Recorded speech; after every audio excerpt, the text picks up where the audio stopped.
Mr. Speaker, I rise today to discuss this administration's massive cover-up of the Epstein files in order to conceal President Trump's involvement.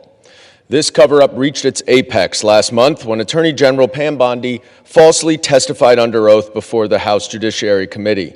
The Attorney General testified, quote, "There is no evidence that Donald Trump has committed a crime. Everyone knows that," unquote. This is a lie. In the 3 million or so documents that the DOJ has disclosed to Congress under the Epstein Files Transparency Act, there is credible evidence that Donald Trump committed a crime. And that, of course, excludes the nearly 3 million pages that the DOJ is refusing to turn over. Donald Trump is mentioned thousands of times in the Epstein files.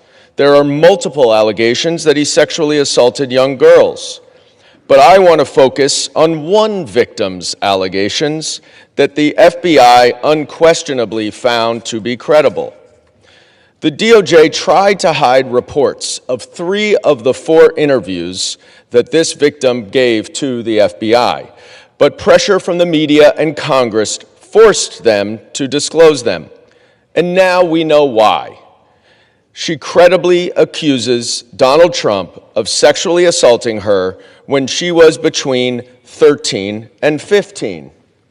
In each of her interviews, this victim recited the same account of her interaction with Donald Trump. On August 7th, 2019, she explained that she was between 13 and 15 when she was left alone with Donald Trump, who, quote, mentioned something to the effect of, "Let me teach you how little girls are supposed to be." Trump unzipped his pants and put her head down, quote, down to his penis, bit the S out of it. Trump struck the victim and said words to the effect of, "Get this little B the hell out of here." The victim advised that she bit Trump's penis because he disgusted her. She provided some additional details in the next interview 2 weeks later, and then a month later, she met again with the FBI and asked, quote, what the point would be of providing the information at this point in her life when there was a strong possibility nothing could be done about it. She didn't speak to the FBI again. But the FBI certainly found her story credible. In a 21-page PowerPoint presentation that the FBI made to prosecutors, they included this victim's testimony. They would not have done so if they did not find the evidence credible, which means that Attorney General Bondi lied when she stated under oath that there is no evidence that Donald Trump committed a crime. But we're just scratching the surface, because the Epstein files also reveal that Donald Trump has made false statements over the past quarter century about Jeffrey Epstein. We know in 2002 he called him a terrific guy and said, quote, "It is even said that he likes beautiful women as much as I do, and many of them are on the younger side." In a birthday card, 2003, that Donald Trump gave to Jeffrey Epstein for his 50th birthday, Donald wrote for himself that "we have certain things in common, Jeffrey. Enigmas never aged. Have you noticed that? A pal is a wonderful thing. Happy birthday. And may every day be another wonderful secret." But in that same year, Palm Beach County opened an investigation into Epstein that eventually was turned over to the FBI.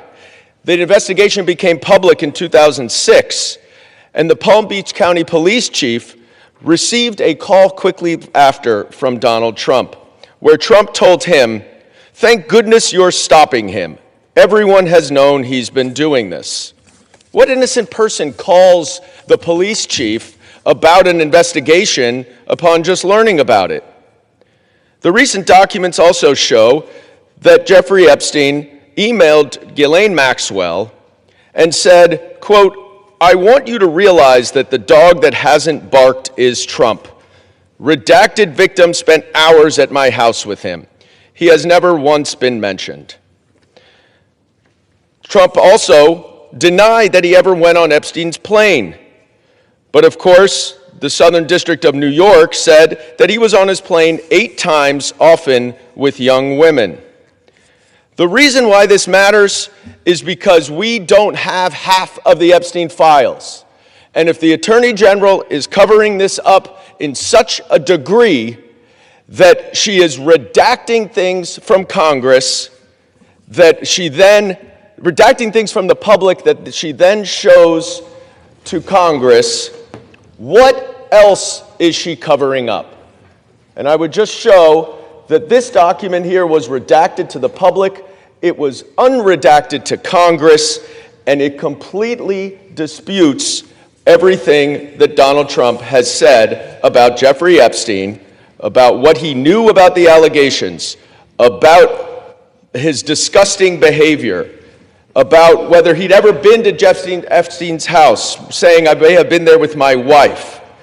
Asked if any young girls were there. No. He may have had children of guests, but that's it. Well, we know that's not the case. Now, why is this important? Because if the Attorney General is covering up this information that she then reveals to Congress, what else is she covering up about Donald Trump's involvement in the Epstein files?